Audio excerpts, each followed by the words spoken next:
Hello everyone. Today's topic is hanging, strangulation, swelling within the throat, suffocation by smoke or gases, asthma and the circulatory system. तो आज हम कई सारे topics पर बात करने वाले हैं और उनको फर्स्ट एड के पॉइंट ऑफ व्यू से डिस्कस करने वाले हैं। तो first one is hanging and strangulation. Accidentally भी हो सकती है और बाय अटेम्प्ट ऑफ सुसाइड भी हो सकती है। बहुत ही क्रूशियल मैटर है, सेंसिटिव मैटर है और उसको हम इसी तरह से एक्सप्लेन करने की कोशिश करेंगे। So what is strangulation and hanging? Hanging का मतलब होता है जब किसी ने अपने नेक के अराउंड कुछ टाई अप किया हो और अपनी बॉडी को वो किसी चीज से लटका देता है और पूरी बॉडी का वेट नेक पर आ जाता है, उसे हम हैंगिंग कहते हैं। जनरली ये एक सुसाइडल केस होता है। स्ट्रैंगुलेशन क्या होता है? स्ट्रैंगुलेशन कोई टाइटनेस होती है थ्रोट के अराउंड। जब कोई टाइटनेस होती है और जो हमारा थ्रोट है वो स्क्वीज होने लगता है, उसे हम स्ट्रैंगुलेशन कहते हैं। जब स्ट्रैंगुलेशन होता है तो हम एफर्ट करने लगते हैं उस टाइटनेस को रिलीज करने के लिए और इस तरह से अटेम्प्ट करने लगते हैं। साइंस एंड सिम्टम्स क्या आते हैं? तो बॉडी एयर में हो सकती है, यानी कि वो हैंग करी हुई है और एयर में आपको बॉडी दिखेगी और तुरंत आपको एक्ट करना होगा, इमरजेंसी नंबर पर कॉल करना होगा और अपना फर्स्ट एड प्रोसीजर स्टार्ट करना होगा। Common sign of symptoms of asphyxia. Asphyxia मतलब जब हम सांस नहीं ले पाते हैं, ऑक्सीजन अवेलेबल है लेकिन हम उसको नहीं ले पाते हैं, उसे एस्फेक्सिया कहते हैं। और हैंगिंग या स्ट्रैंगुलेशन में एस्फेक्सिया कॉज हो जाता है। तो कंजेशन हो सकता है फेस का, नेक की जो वेन्स हैं वो वेन्स आपको प्रोमिनेंट दिखने लगेंगी, कई सारे कंस्ट्रिक्शंस हो जाएंगे नेक के अराउंड, लेकिन हो सकता है कि स्किन के फोल्ड में वो आपको नज़र ना आए। कई सारे मार्क्स हो सकते हैं आपके थ्रोट और नेक के आसपास। जब आप कंस्ट्रक्शन को, जो भी लाइगेचर उस पर लगा होगा, उसको रिमूव करेंगे तो वहाँ पर आपको निशान दिखाई देंगे। फोर्स एक्सर्ट होगा। जितनी देर तक वो पर्सन हैंग किया हुआ है उतनी देर तक जिस भी चीज़ से उसने खुद को रोप से या किसी क्लॉथ से अपने आप को हैंग किया है वो उस पर अफेक्ट डालता रहेगा और सिम्टम्स आते रहेंगे। तो क्या होगा कि ब्लड जो है वो फ्लो नहीं कर पाएगा, ऑक्लूजन ऑफ द ब्लड हो जाएगा। ऑक्लूजन होने से कई सारे सिम्टम्स आएंगे, जैसे कि लाइट हेडेडनेस, वीकनेस हो सकती है, कमजोरी महसूस हो सकती है, नमनेस या कंफ्यूजन हो सकता है, कुछ समझ में नहीं आएगा, मेमोरी एकदम कमज़ोर हो जाएगी, स्लीपिंग प्रॉब्लम हो सकती है। अब इसमें दो केसेस हो सकते हैं। एक, किसी ने हैंगिंग की कोशिश करी है और उसकी डेथ हो जाती है, उस केस में आप क्या करेंगे? दूसरे इवेंट में क्या हो सकता है? हैंगिंग करी है लेकिन डेथ नहीं हुई है, वो पर्सन अभी भी अलाइव है और स्ट्रैंगुलेशन और हैंगिंग से जो प्रॉब्लम्स होती हैं उससे वो डील कर रहा है। तो अगर मान लीजिए उस पर्सन की डेथ नहीं हुई है तो उसे ये सब सिम्टम्स आ सकते हैं, वो बेहोश हो सकता है, मेंटल प्रॉब्लम्स आ सकती हैं, उसके अलावा उसे ब्रीदिंग प्रॉब्लम हो सकती है, स्वेलोइंग प्रॉब्लम्स होती है। जब भी वो हैंगिंग का इवेंट खत्म होने के बाद वो बोल नहीं पाएगा, सांस नहीं ले पाएगा, कुछ खा नहीं पाएगा, बात नहीं कर पाएगा, तो इस तरह के उसे सिम्टम्स आ सकते हैं। विजिबल प्रॉब्लम्स हो सकती हैं, आंखें लाल हो सकती हैं, पूरी बॉडी पर ब्रूजिंग हो सकती है, जहाँ से टाई अप करा है नेक पर ब्रूजिंग हो सकती है, स्वेलिंग हो सकती है, स्क्रैप्स हो सकते हैं, हो सकता है वो जगह सूज जाए, वहाँ पर स्वेलिंग हो, इन्फ्लेमेशन हो जाए, आंखें लाल दिखेंगी। तो ये सारे सिम्टम्स आ सकते हैं। अब आपको फर्स्ट एड कैसे देना है? First and foremost point is that कि जैसे ही आप देखते हैं कि आप किसी पर्सन ने हैंगिंग की कोशिश करी है तो आप उसको देखते ही क्या करेंगे? उसको नीचे से होल्ड करेंगे और कोशिश करेंगे कि आप उसे थोड़ा सा लिफ्ट करें, जिससे कि जो टाई अप उसने अपनी गर्दन के अराउंड करा है वो लूज हो जाए। किसी तरह से आप उसे वहां से उतारने की कोशिश करेंगे और किसी फ्लैट सरफेस पे आप उसको लिटा देंगे। Then you call the emergency number, जो भी मेडिकल हेल्पलाइन नंबर है, और क्योंकि ये पुलिस केस है तो आप पुलिस को कॉल करेंगे। उसके बाद जो भी एविडेंसेस वहाँ पर हैं, जो भी चीज़ें हैं, उन्हें आप डिस्टर्ब नहीं करेंगे, उन्हें वहीं रहने देंगे, क्योंकि इट्स अ पुलिस केस और उसमें क्या होगा कि एविडेंस को हमें इंटैक्ट रखना पड़ेगा। देन आप फर्स्ट एड देना उसको अप्लाई करेंगे। तो सबसे पहले आप क्या करेंगे? उसको वहाँ से रिमूव करेंगे, जिस सपोर्ट से है उसको लिटा देंगे। अगर कोई स्पाइनल इंजरी हुई है तो हम बार बार उस पर्सन को इधर से उधर मूव नहीं करेंगे और हम उसे एक ही जगह पर रखेंगे। जब हमने उसको फ्लोर पे लिटा दिया है उसके बाद उसका एयरवे क्लीन करने की कोशिश करेंगे, आसपास वो सांस ले पाए, उसको ब्रीदिंग हो पाए, क्लोथ्स को थोड़ा सा लूज करेंगे, विंडोज ओपन करेंगे ताकि वो ब्रीथ कर पाए। अगर वो ब्रीथ नहीं कर रहा है तो आप उसे CPR देंगे, आर्टिफिशियल रेस्पिरेशन देंगे। अगर वो ब्रीथ कर रहा है तो आप उसे रिकवरी पोजीशन पर रखेंगे और उसे रेस्ट करने देंगे। बाकी उसका पूरा साइंस एंड सिम्टम्स देखना, फिजिकल अपीयरेंस देखना, उसे क्या क्या प्रॉब्लम हो रही है, वो कॉन्शियस है, अनकॉन्शियस है, बात कर पा रहा है, नहीं कर पा रहा है, वो पेल हो गया है, इन सारे सिम्टम्स को ऑब्जर्व करने के बाद जो भी रिक्वायर्ड फर्स्ट एड है वो आप उसको अप्लाई करेंगे। अब कई तरह की हैंगिंग होती है, तो डिग्री ऑफ सस्पेंशन पर डिपेंड करता है कि हैंगिंग कैसी हो सकती है। कंप्लीट हैंगिंग होती है और पार्शियल हैंगिंग होती है। कंप्लीट हैंगिंग का मतलब है किसी पर्सन ने अपनी नेक को टाई अप करा है और उसे किसी चीज से बांधकर अपने पूरी बॉडी वेट को उस पर वो आ गया है और उसकी बॉडी जो है वो एयर में है, कोई भी पार्ट उसकी बॉडी का फ्लोर से टच नहीं कर रहा है, तो दैट इज कंप्लीट हैंगिंग और जनरली इसमें उस पर्सन की डेथ हो जाती है। पार्शियल हैंगिंग में क्या होता है, बॉडी का जो कुछ पार्ट है वो फ्लोर से टच कर रहा है, वो पूरी तरह से अभी उसकी डेथ नहीं हुई है, पार्शियल डेथ है, यानी कि अभी उसका हार्ट बीट कर रहा है, कंप्लीटली जो भी उसने टाई अप करा है नेक पे उसने कंप्लीटली नेक को कंस्ट्रिक्ट नहीं किया है, तो दैट इज पार्शियल हैंगिंग। तो हैंगिंग में कई सिम्टम्स होते हैं, ये एक बहुत सेंसिटिव मैटर है और हैंगिंग के वक्त जो भी सारे सिम्टम्स आते हैं उन्हें देखते हुए हमें फर्स्ट एड देना चाहिए। तो हैंगिंग में जैसे ही कोई पर्सन आप देखते हैं तो उसको इस तरह से फ्लोर पर लिटा देंगे। लिटाने के बाद जो भी उसने टाई अप करा है अपने गर्दन के अराउंड उसको लूजन अप करेंगे और इस तरह से उसके बाद उसको CPR देना या रिकवरी पोजीशन में रखना, वो सारे इंटरवेंशंस करेंगे। अब हैंगिंग और स्ट्रैंगुलेशन में डिफरेंस क्या है, तो हैंगिंग जनरली क्या होता है, सुसाइडल होती है, स्ट्रैंगुलेशन होमिसाइडल होती है। हैंगिंग में जो फेस है वो पेल हो जाता है, जबकि स्ट्रैंगुलेशन में क्या होता है, कंजस्टेड होता है। तो जनरली हैंगिंग जो होती है वो अपने आप अटेम्प्ट किया होता है और स्ट्रैंगुलेशन क्या होता है, एक्सीडेंटली हो सकता है, आपकी नेक से कुछ टाई अप हो गया, कुछ फंस गया और वो खिंच गया जिसकी वजह से आपकी नेक जो है वो कंस्ट्रिक्ट हो गई। हैंगिंग में ब्लीडिंग होती है, नोज से माउथ से रेयर होती है, जबकि क्योंकि स्ट्रैंगुलेशन में हम एफर्ट करते हैं, उसको निकालने की कोशिश करते हैं, तो ब्लीडिंग नोज से और माउथ से होती है। मसल्स में इंजरी नहीं होती है हैंगिंग में, लेकिन स्ट्रैंगुलेशन में मसल इंजरी ज़्यादा होती है। नेक जो है वो स्ट्रेच हो जाती है हैंगिंग में, जबकि स्ट्रैंगुलेशन में नेक स्ट्रेच नहीं होती है। स्ट्रगल के साइन नहीं होते हैं हैंगिंग में, लेकिन स्ट्रैंगुलेशन में प्रोमिनेंट स्ट्रगल के साइन होते हैं। हैंगिंग में एब्रेशन और ब्रूजेस रेयर होते हैं, तो एब्रेजन्स या ब्रूजेस कम होंगे, लेकिन स्ट्रैंगुलेशन में ब्रूजेस बहुत प्रोमिनेंट होते हैं। ड्राई या ग्लिस्टरिंग वाइट बैंड हो सकता है सबक्यूटेनियस टिश्यू का, यानी कि जहां से टाई अप करा है वहां पे अलग अलग टिश्यू देखेंगे जब उसको फॉरेंसिक स्टडी करी जाएगी, तो जहां से टाई अप करा है वहां के टिश्यू में चेंजेस नजर आएगा। तो हैंगिंग में क्या होगा, वाइट बैंड नजर आएगा, और जबकि स्ट्रैंगुलेशन में क्या होगा, सबक्यूटेनियस टिश्यू नजर आएगा। कार्टिलेज में क्या हो सकता है, फ्रैक्चर हो सकता है हैंगिंग के केस में, और वो लेस कॉमन है, जबकि स्ट्रैंगुलेशन में वो ज़्यादा कॉमन होता है। और भी कुछ सिम्टम्स आ सकते हैं हैंगिंग में और जो कि डिफर करेंगे स्ट्रैंगुलेशन से। Next topic is swelling within the throat. तो swelling within the throat का क्या मतलब होता है, स्वेलिंग का मतलब आप सब समझते हैं गले का सूज जाना। अंदर से जब गला सूज जाता है और जब हम अपने माउथ से और नोज से सांस लेते हैं उसमें ब्रीदिंग में प्रॉब्लम आने लगती है, यानी कि एस्फेक्सिया होने लगता है, तो हम उसे swelling within the throat कहते हैं। अब ये 2-3 तरह से हो सकता है। एक तो इमरजेंसी केस में हो सकता है, जैसे कि पॉइजनिंग का केस है, किसी ने पॉइजन लिया जिसकी वजह से उसकी जो पूरी नेक है वो स्वेलिंग हो गई है और अब वो ब्रीद नहीं कर पा रहा है, तो ये इमरजेंसी कंडीशन है। दूसरा है पार्शियल स्वेलिंग हुई है, यानी कि सोर थ्रोट हो गया है, कोई इन्फेक्शन हो गया है वायरल या बैक्टीरियल, जिसकी वजह से स्वेलिंग हो गई है, लेकिन ब्रीदिंग अभी भी हो पा रही है, लेकिन सिम्टम्स आ रहे हैं, तो उसमें हमें क्या करना होता है। तो 2 तरह से हमें सिचुएशन को हैंडल करना होगा, एक इमरजेंसी तरीका है और एक आप धीरे धीरे उसको सही कर सकते हैं।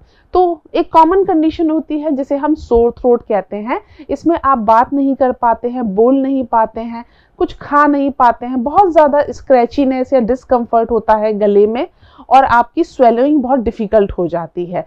कई रीजन से हो सकती है, या तो आप कुछ गर्म लिक्विड पीने की कोशिश कर रहे थे, या कोई कोरोसिव पॉइजन आपने ले लिया जिसकी वजह से नेक में क्या हुआ, इरिटेशन हो रही है, इन्फ्लेमेशन हो सकता है किसी इन्फेक्शन की वजह से, कोई एलर्जिक रिएक्शन हो सकती है, स्वेलिंग हो सकती है, किसी तरह की स्वेलिंग हो गई है एयरवे ट्रैक में, या इन्फेक्शन हो सकता है। तो आपको क्या करना चाहिए, जब किसी पर्सन का जो गला है उसमें स्वेलिंग हो गई है तो आप उस पर्सन को बिठाइए। अगर इमरजेंसी कंडीशन है तो हम देखेंगे कि वो पर्सन ब्रीथ कर पा रहा है या नहीं ब्रीथ कर पा रहा है।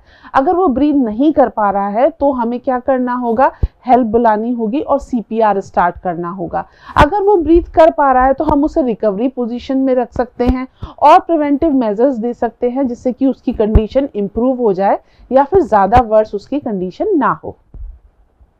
तो फर्स्ट एड प्रोवाइड करेंगे। अलग अलग कंडीशन में अलग अलग फर्स्ट एड है। जैसे कि अगर बैक्टीरियल इन्फेक्शन होता है तो हम जाते हैं डॉक्टर के पास और वो स्ट्रेप थ्रोट का इन्फेक्शन ट्रीटमेंट हमें दे देता है और उससे हम सही हो जाते हैं। दूसरा, अगर वायरल इन्फेक्शन है तो विदिन 7 डेज, 1 हफ्ते के अंदर क्या होता है, इन्फेक्शन सही हो जाता है और कंडीशन इंप्रूव हो जाती है। सिम्टोमेटिक ट्रीटमेंट इसमें हम ले सकते हैं जिससे कि जितने भी सिम्टम्स आ रहे हैं उनसे रिलीफ मिल सके। कुछ होम रेमेडीज हैं, होम स्ट्रेटजीज हैं जिससे हम अपने गले को सूद कर सकते हैं और उसको कंफर्टेबल ला सकते हैं। तो हमें रेस्ट करना चाहिए एज मच एज पॉसिबल। जितना ज़्यादा आप रेस्ट करेंगे आपकी कंडीशन इंप्रूव होगी। डिहाइड्रेशन नहीं होना चाहिए, गले को मॉइस्ट रखना चाहिए। इसके लिए आपको पानी पीते रहना चाहिए, पानी की कमी नहीं होनी चाहिए।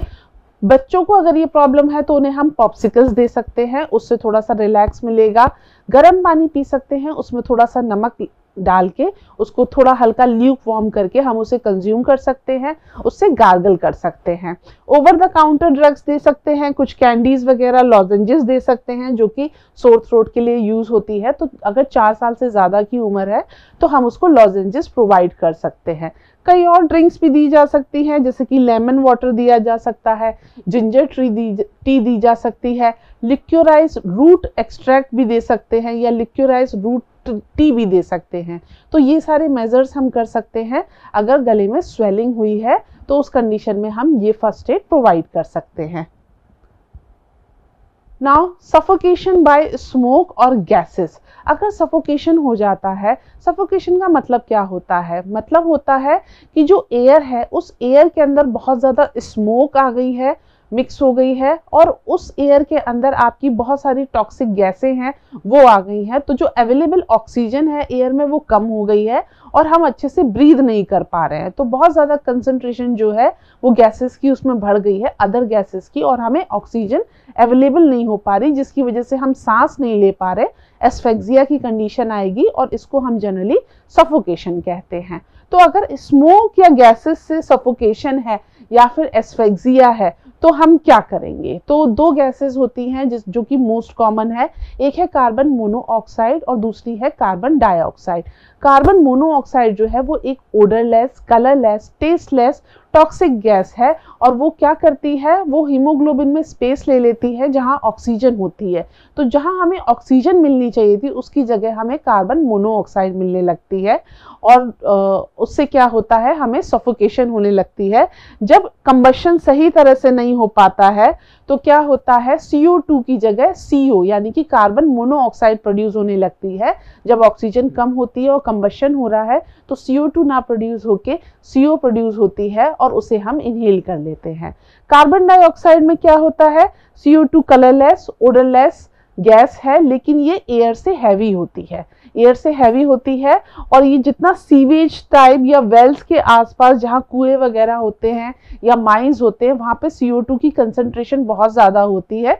जब CO2 की कंसंट्रेशन ज़्यादा हो जाती है तो हम ऑक्सीजन ब्रीथ नहीं कर पाते हैं। तो व्हाट टू डू अगर आपको सफोकेशन स्मोक से हो रही है। लगभग सारे फर्स्ट एड मेजर्स सेम हैं कि स्मोक से हो रही है या फिर अगर वो गैसेस लाइटर देन एयर हैं या फिर हैवी देन एयर है तो उनमें कई स्टेप्स जो होंगे वो सिमिलर रहेंगे। सबसे पहला, शाउट फॉर हेल्प। आप हेल्प के लिए बुलाइए लेकिन पर्सन को अकेला नहीं छोड़ना है और उसके साथ आपको रहना है। अपना डेंजर देखिए कि कोई और डेंजर तो नहीं है, किसी तरह से विक्टिम और आप किसी डेंजर में तो नहीं आ पाएंगे, तो उसका हमें चीज़ें सही से रखनी होंगी। उसके बाद आपको एक क्लॉथ या टॉवल अपने फेस पर रखना है और उसे पकड़ लेना है, जिससे कि जितना एटमॉस्फेयर में जो एयर वहाँ पे अवेलेबल है उसमें जितनी स्मोक है वो आपके अंदर ना चली जाए, तो एक फिल्टर की तरह उसको यूज़ करते हैं। फिर उसके बाद आपको क्रॉल करना चाहिए, यानी कि इस पोजीशन में आप क्रॉल करते हैं, नीचे बैठ जाते हैं। जो स्मोक है वो लाइटर है तो वो ऊपर से निकलेगा, अगर आप नीचे ज़मीन में झुक जाएंगे तो वो स्मोक आप तक नहीं पहुंच पाएगा। और इस तरह से आप फेस को, नोज़ को, माउथ को कवर कर लीजिए ताकि वो स्मोक आपके रेस्पिरेटरी ट्रैक में न जाए। तो लोअर लेवल पर जाते हुए आप क्या कर सकते हैं, उस स्मोक से कुछ कंसंट्रेशन में बच सकते हैं। और इस तरह क्रॉल करते हुए आपको वो एटमॉस्फेयर छोड़ देना चाहिए और ऐसी जगह जाना चाहिए जहां पर आपको ज़्यादा ऑक्सीजन मिल सके। तो वहां से क्विकली अवे हो जाइए, वहां से चले जाइए। जब आप इन्वायरमेंट चेंज कर देंगे तो ब्रीदिंग प्रॉपर आने के लिए आपको क्या करना है, क्लोथ्स को ओपन करना है, उनको फ्री करना है। ब्रीदिंग अगर स्टॉप हो गई है तो आपको हेल्प के लिए बुलाना है और CPR स्टार्ट करना है। तो जल्द से जल्द वहाँ पे ट्रांसपोर्ट फैसिलिटीज़ होनी चाहिए, मेडिकल फैसिलिटीज़ अवेलेबल होनी चाहिए और उसके थ्रू हम विक्टिम को सेव कर सकते हैं।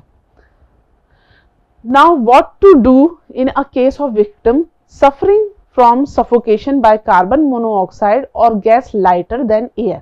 अगर जो गैस है वो एयर से लाइट है तो हम क्या करेंगे, हमें क्या करना चाहिए। तो कुछ स्टेप सेम है, जैसे कि शाउट करना, उस पर्सन को बुलाना, उसके बाद डेंजर देखना, आसपास डेंजर तो नहीं है, फायर ब्रिगेड को बुलाना अगर वहाँ पर आग वगैरह लगी है तो उसके लिए, क्योंकि वहाँ पर गैसेस वगैरह ज़्यादा हो सकती हैं। फिर उसके बाद फ्रेश एयर देखना, सर्कुलेशन देखना, विंडोज़ वगैरह को ओपन करना, डोर्स को ओपन करना ताकि फ्रेश एयर वहाँ से आ सके। इस केस में भी आपको क्या करना चाहिए, आपको क्रॉल करना चाहिए, लोअर लेवल पे आ जाना चाहिए, क्योंकि ये लाइटर देन एयर है तो नीचे एयर होगी और ऊपर आपकी गैसेस होंगी। तो आप अगर क्रॉल करते हुए जाएंगे तो वो गैसेस आपको अफेक्ट नहीं कर पाएंगी। इस तरह से माउथ को कवर करेंगे, नोज को, माउथ को कवर करेंगे और वहां से फ्रीली मूव होंगे। क्रॉल करना है as low as possible, victim को मूव करना है फ्रेश एरिया में, क्लोथ्स को लूज करना है, अगर ब्रीदिंग स्टॉप हो गई है तो CPR देना है और फिर उसको ट्रांसपोर्ट करना है। ठीक है, what to do in a case of victim suffering from carbon dioxide और गैस हैवियर देन एयर। अब अगर गैस हैवी है तो उस कंडीशन में आप क्या करेंगे, तो बाकी सारे स्टेप्स सेम है, बस आपको क्या करना है, आप क्रॉल करते हुए नहीं जाएंगे, आप एज हाई एज पॉसिबल यानी कि खड़े होके चलेंगे, सीधे रहेंगे ताकि आप अबव लेवल पर आए। और आपको मास्क लगाना है, अगर मास्क अवेलेबल है या क्लॉथ अवेलेबल है उससे अपने नोज और माउथ को ढकना है और वहां से मूव हो जाना है। तो इस तरह से आप मास्क लगाएंगे और एज हाई एज पॉसिबल रहेंगे, यानी कि जितनी ज़्यादा आप ऊपर साइड रहेंगे उतना ज़्यादा आपके अंदर वो गैसेस कम पेनिट्रेट करेंगी और सफोकेशन आपको कम होगी। मूव करना है, CPR देना है और उस पर्सन को ट्रांसपोर्ट करना है। तो इस तरह से हम जितनी टॉक्सिक गैसेस हैं, स्मोक है, उनसे बच सकते हैं और सफोकेशन से बच सकते हैं। Then asthma, what is asthma. तो आज हम एस्थमा के बारे में स्टडी करेंगे। एस्थमा एक रेस्पिरेटरी प्रॉब्लम है, जैसे कि दमे की बीमारी आपने आमतौर पर सुनी होगी कि इसमें दमे की बीमारी हो जाती है और एक पर्सन सांस नहीं ले पाता। अब सफोकेशन में भी सांस नहीं ले पाता और एस्थमा में भी सांस नहीं ले पाता, then what is the difference. तो एस्फेक्सिया में भी ऐसा ही होता है। डिफरेंस ये है कि एस्थमा एक इन्फ्लेमेटरी डिसऑर्डर है, यानी कि कुछ होने से, कुछ ट्रिगर होने से क्या होता है, हमारा जो रेस्पिरेटरी सिस्टम है उसकी जो ट्यूब्स हैं वो कंस्ट्रिक्ट हो जाती हैं, इन्फ्लेम हो जाती हैं और सांस नहीं ले पाते हैं। तो कई ट्रिगर से ये एक्टिवेट हो जाता है। तो एस्थमा एक इन्फ्लेमेटरी कंडीशन है, जनरली जेनेटिक रीजन से होती है। एकदम से कुछ, जैसे कोई एलर्जी हो गई, ठंडी जगह, या आप दौड़ रहे हैं, फिजिकल एक्सर्शन कर रहे हैं, बहुत ज़्यादा स्ट्रेस हो गया है, बहुत ज़्यादा डस्ट है, तो क्या होता है, ये सब ट्रिगर की तरह काम करता है और एक पर्सन ब्रीथ नहीं कर पाता है। अचानक से उसको ब्रेथलेसनेस होती है, बहुत ज़्यादा उसको कंजेशन होने लगता है, चेस्ट में टाइटनेस होने लगती है और वो सांस नहीं ले पाता, इसे हम एस्थमा अटैक कहते हैं। ठीक, तो एस्थमा अटैक आ जाता है, बहुत ज़्यादा इन्फ्लेमेशन हो जाता है और म्यूकस एक चिपचिपा टाइप का फ्लूइड होता है हमारे रेस्पिरेटरी ट्रैक में, वो ज़्यादा बनने लगता है और रेस्पिरेटरी सिस्टम को ब्लॉक कर देता है। तो इस तरह से अगर मैं आपको दिखाऊं तो रेस्पिरेटरी सिस्टम का ये छोटा सा पार्ट है या हमारे लंग्स के अंदर की छोटी सी ट्यूब है। अब यहाँ पे क्या है, ये एल्वियोलाई है और ये आपकी ट्यूब है। अब यहाँ पे आपको ये हॉलो इस तरह से दिख रही है, इस तरह से ये हॉलो दिख रही है, यानी कि इसका जो स्पेस है वो इस तरह से काफी बड़ा है और एयर इसमें से आ भी रही है और गैसेज एक्सचेंज एल्वियोलाई में हो रहा है। अब ये क्या होगा, ये कंस्ट्रिक्ट हो जाएगा, यानी कि ये दब जाएगा, इसका जो साइज है वो छोटा हो जाएगा। जो जब इसका साइज छोटा हो जाएगा तो एयर इसमें से कैसे पास होगी, और जब एयर पास नहीं होगी तो फिर ब्रीदिंग कैसे होगी। तो यहाँ पे क्या होता है, इन्फ्लेमेशन हो जाता है, ये कंस्ट्रिक्ट हो जाता है और यहाँ पे म्यूकस प्लगिंग हो जाती है। तो जैसे ही एस्थमा का अटैक आता है ये एकदम से नैरो हो जाता है और हम सांस नहीं ले पाते हैं। तो इस तरह से एस्थमा में हमें प्रॉब्लम होने लगती है। This is the pathology of asthma.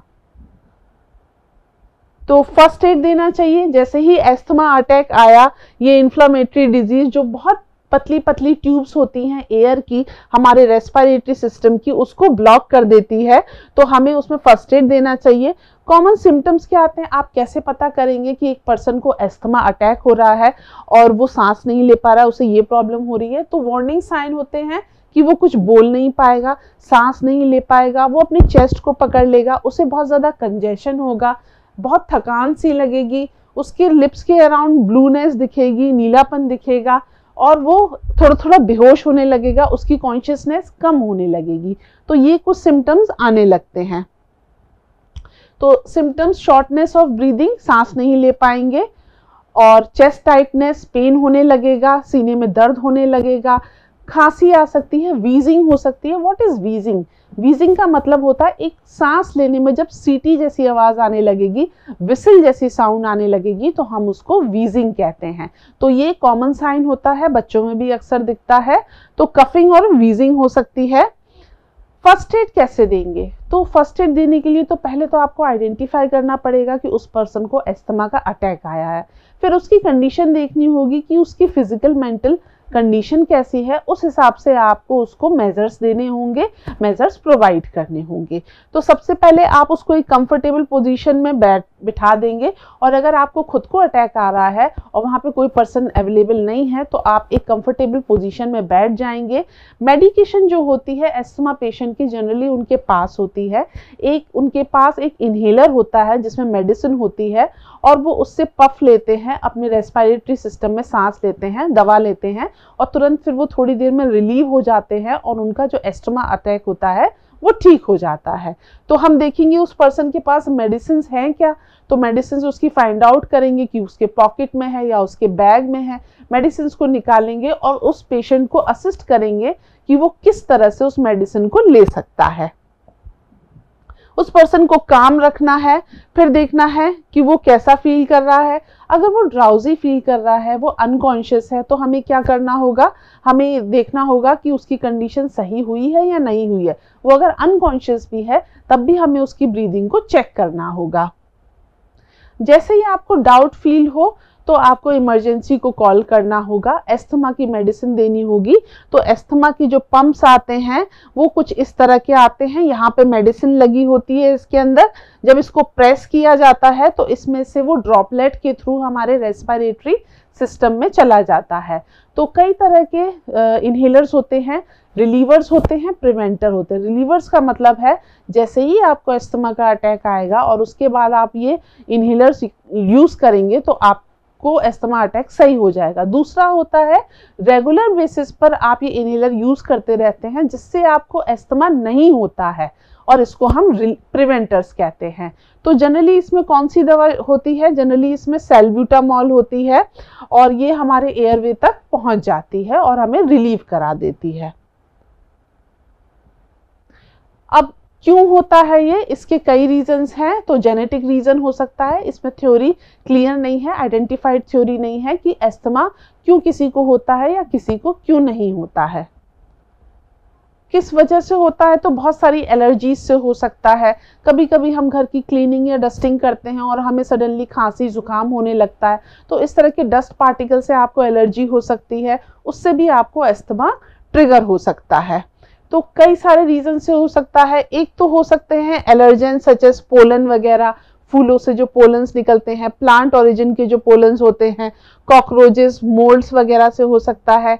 Respiratory infection हो सकता है, जैसे कि कॉमन कोई जुकाम हुआ हो, कॉमन कोल्ड हुआ हो, कुछ दवाइयां जैसे कि एस्प्रिन, आइब्यूप्रोफेन, इन सब से भी आपको अस्थमा अटैक आ सकता है। ज्यादा स्ट्रेस है तो स्ट्रेस से भी हो सकता है। फिजिकल एक्टिविटी से ट्रिगर हो जाता है, ज्यादा खेल रहे हैं, दौड़ रहे हैं, कूद रहे हैं, तो उससे हो सकता है। कुछ प्रिजर्वेटिव्स, कुछ खाने की चीजें जैसे कि ड्राई फ्रूट्स होते हैं या फिर ड्राई पोटैटोज होते हैं, प्रोसेस्ड पोटैटोज होते हैं, उनसे हो सकता है।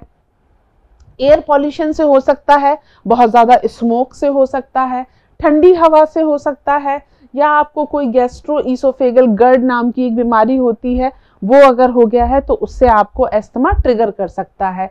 तो ये कई सारे कॉजेज हैं जिसकी वजह से एक पर्सन को अस्थमा अटैक आ सकता है अगर उसे ऑलरेडी अस्थमा है तो इनहेलर, ये तो कॉमन इनहेलर है, तो ये डीकंजेस्टेंट की तरह यूज होता है। जब भी हमें जुकाम होता है तो हम इसे यूज कर लेते हैं। दूसरा, इस टाइप का मीटर डोज इनहेलर होता है जो कि अस्थमा में यूज होता है। एक बार में मेजर करके इसको जब प्रेस किया जाता है तो एक सर्टेन अमाउंट ऑफ ड्रग जो है वो रिलीज होती है उस पेशेंट के रेस्पिरेटरी ट्रैक में, और ये कैलकुलेटेड डोज होती है, यानी कि एक बार में उतनी ही मेडिसिन पेशेंट के रेस्पिरेटरी सिस्टम में जाएगी, उससे ज्यादा नहीं जाएगी। अब फर्स्ट एड कैसे देना है? फर्स्ट एड देने का तरीका है, सबसे पहले अपराइट बैठेंगे, फिर उसके बाद सांस लेंगे, लॉन्ग ब्रेथ लेंगे, काम पोजीशन में रहेंगे।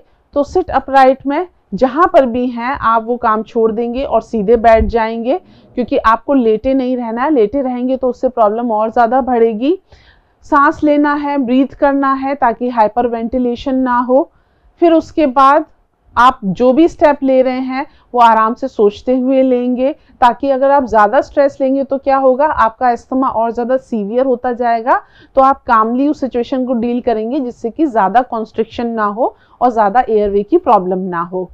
तो जिस वजह से हो रहा है, अगर स्मोक की वजह से हो रहा है, स्मोकिंग की वजह से हो रहा है, या किसी एलर्जन की वजह से हो रहा है, या फिजिकल एक्सर्शन की वजह से हो रहा है, तो जिस रीजन की वजह से हो रहा है उस रीजन से आप हटेंगे दूर, जिससे कि आपकी ब्रीदिंग प्रॉपर हो सके। फिर उसके बाद कैफिनेटेड ब्रीवरेजेस ले सकते हैं। अगर आपकी कंडीशन इतनी इंप्रूव हो गई है तो आप कॉफ़ी या टी ले सकते हैं, क्योंकि जो कैफीन होता है वो इसमें हेल्प करता है, तो वो एक माइनर एलिमेंट, माइनर प्रिवेंशन की तरह काम आएगा।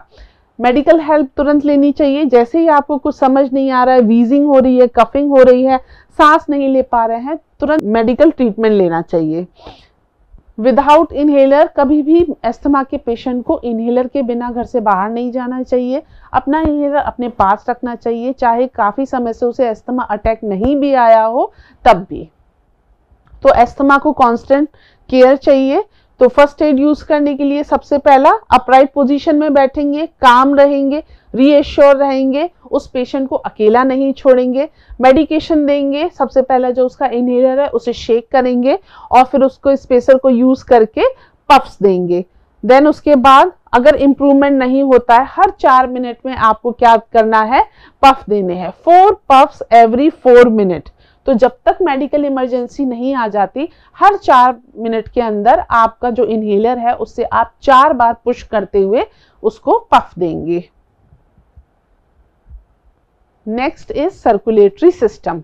तो सर्कुलेटरी सिस्टम क्या होता है, हमारी बॉडी में जिस तरह से हमारी पूरी बॉडी के अंदर ब्लड घूम रहा है, एक से दूसरी जगह जा रहा है, तो उसमें जितना सिस्टम इन्वॉल्व होता है, जैसे कि हमारी हार्ट है, ब्लड वेसल्स हैं, आर्टरीज हैं, वेन्स हैं, ये सब मिलके एक सिस्टम बना रही हैं और उसे हम सर्कुलेटरी सिस्टम कहते हैं। जितना आपको ये पिंक कलर में नजर आ रहा है, दीज आर द आर्टरीज, और इसमें ऑक्सीजनेटेड ब्लड होता है, यानी कि वो ब्लड होता है जो ऑक्सीजन को कैरी किया हुआ है। और जितना ब्लू कलर को आपको लाइंस दिख रही हैं, दीज आर द वेन्स, इसमें डीऑक्सीजनेटेड ब्लड होता है और वो क्या करता है, वो उसके अंदर ऑक्सीजन नहीं होती है। तो सर्कुलेशन में क्या होता है, ब्लड जो है हमारा हार्ट क्या करता है, पूरी बॉडी के अंदर ब्लड को पंप करने का काम करता है। ब्लड क्या होता है, ब्लड एक फ्लूइड होता है, रेड कलर का होता है और इसके अंदर बहुत सारी ब्लड सेल्स होती हैं, बहुत सारी और चीज़ें होती हैं, हार्मोन्स होते हैं, दवाइयाँ भी इसी के रूट से जाती हैं। तो ये कई चीज़ों को हमारी बॉडी में ले जाने का काम करता है, कई टॉक्सिन्स को वहाँ से बाहर ले जाने का काम करता है। तो blood is very important.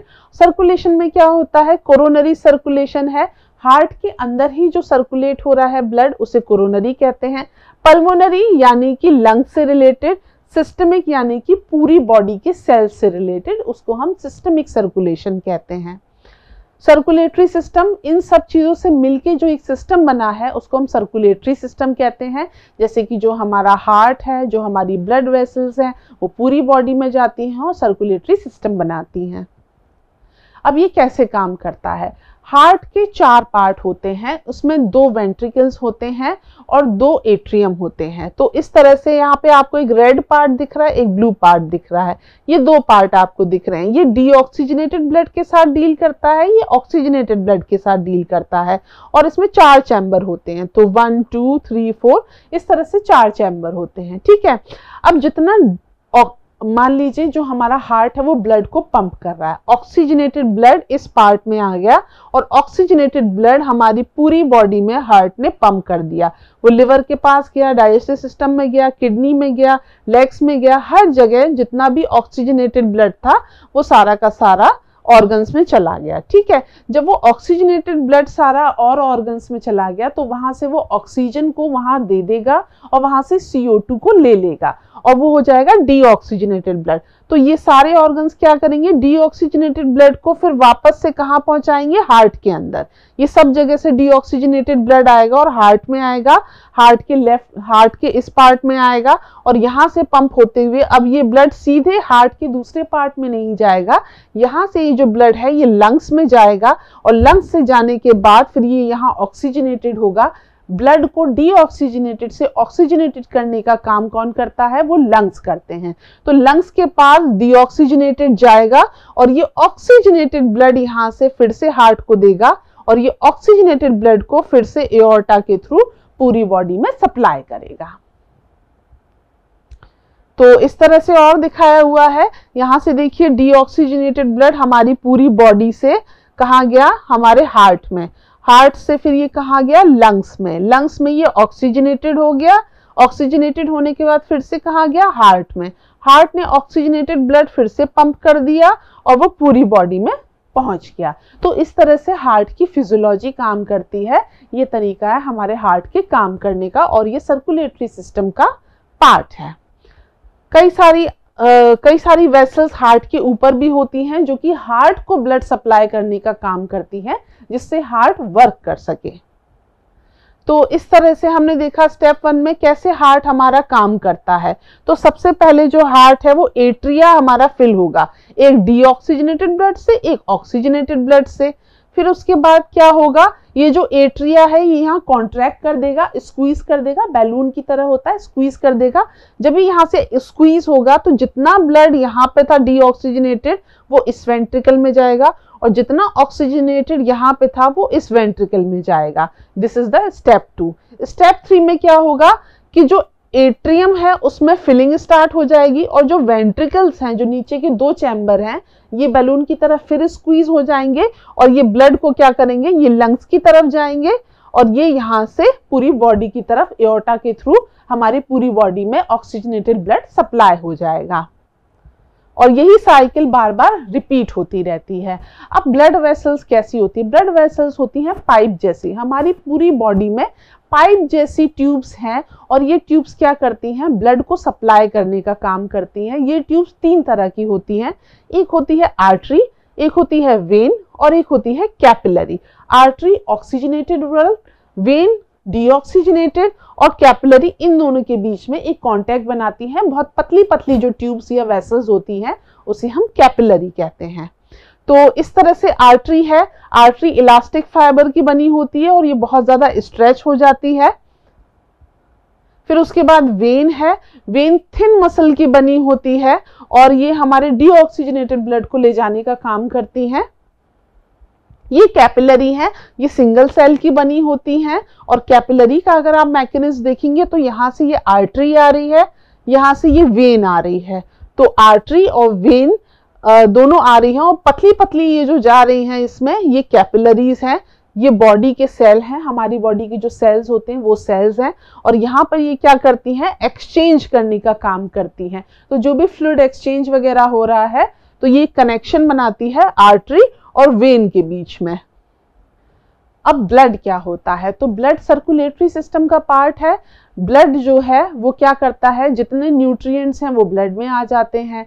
Red blood cells होते हैं ब्लड में, ऑक्सीजन होता है, कार्बन डाइऑक्साइड होती है, प्लाज्मा होता है, हार्मोन्स होते हैं, प्लेटलेट्स होते हैं, यूरिया जो वेस्ट टॉक्सिन्स वगैरह निकलते हैं वो भी ब्लड में जाते हैं, वाइट ब्लड सेल्स होती हैं। तो आरबीसी, डब्ल्यूबीसी और प्लेटलेट्स ये सब तो सेल्स हो गई ब्लड के अंदर। उसके अलावा हमारी कार्बन डाइऑक्साइड ऑक्सीजन, ऑक्सीजन को ले जाने का काम करती है, CO2 को ले जाने का काम करती है, ठीक है, वापस लाने का काम करती है। तो ये कंपोजिशन है ब्लड की। अगर हम वेसल के अंदर देखें कि अब हमारी जो आर्टरी के अंदर जो ब्लड है वो कैसा दिखता है, तो इस तरह का रेड कलर का दिखता है और रेड कलर का दिखने के बाद यहाँ पे आप सेल्स देख रहे हैं तो ये वाइट ब्लड सेल्स हैं, स्टार शेप की जो दिख रही हैं वो प्लेटलेट्स है। तो इस तरह से सेल्स हमारे ब्लड के अंदर होती हैं और ये जो फ्लूइड है बीच में ये हमारा प्लाज्मा होता है। तो आरबीसी कैसी होती है, यानी कि ब्लड के अंदर की जो सेल होती है उसे हम रेड ब्लड सेल्स कहते हैं और ये डिस्क शेप की होती है इस तरह की, और ये किसी भी स्पेस से चेंज हो जाती है, किसी भी पाथवे में चली जाती है और अपने शेप को चेंज कर देती है। तो ये एक स्लिपरी टाइप की होती है और अपने शेप को चेंज करती रहती है। रेड कलर क्यों होता है, इसमें हीमोग्लोबिन होता है जिसकी वजह से इसका कलर रेड होता है। वाइट ब्लड सेल, तो ब्लड के अंदर रेड ब्लड सेल्स के अलावा और भी सेल्स होती हैं जैसे कि प्लेटलेट्स होती हैं और इनमें से एक और सेल होती है जिसे वाइट ब्लड सेल्स कहते हैं। वाइट ब्लड सेल्स में क्या होता है, इनका जो न्यूक्लियस होता है वो बड़ा होता है। यहाँ पे ये सेल दिख रही हैं आपको और ये इसका न्यूक्लियस है जो बड़ा होता है। तो ये दो होती हैं जैसे कि लिम्फोसाइट्स और मैक्रोफेजेस। मैक्रोफेजेस जितने भी इन्फेक्शंस वगैरह होती हैं उन्हें डाइजेस्ट करने का काम करती हैं और लिम्फोसाइट्स जो हैं वो हमें बीमारियों से बचाती हैं। देन प्लाज्मा, प्लाज्मा जो है हमारे ब्लड कंपोजिशन में प्लाज्मा होता है। तो ये जो आपको स्ट्रॉ कलर का दिख रहा है ये स्ट्रॉ कलर का लिक्विड है जो कि सेल्स को कैरी करता है और ये है लिक्विड प्लाज्मा। ये यहाँ पे बफ कोट में है वाइट ब्लड सेल्स और प्लेटलेट्स। ये है रेड ब्लड सेल्स, तो ये रेड ब्लड सेल्स हैं यहाँ पे सारी की सारी। इसके अलावा इसके अंदर है carbon dioxide, glucose, amino acids, protein, minerals, vitamin, hormones और वेस्ट मटेरियल लाइक यूरिया। तो ब्लड काफ़ी सारी चीज़ों को अपने अंदर रखता है और पूरी बॉडी में उसको सप्लाई करता है और बहुत सारे टॉक्सिन्स को भी एब्जॉर्ब करके एक्सक्रीट आउट कराने का काम करता है by the means of urinary system. These are the references. Thank you everyone.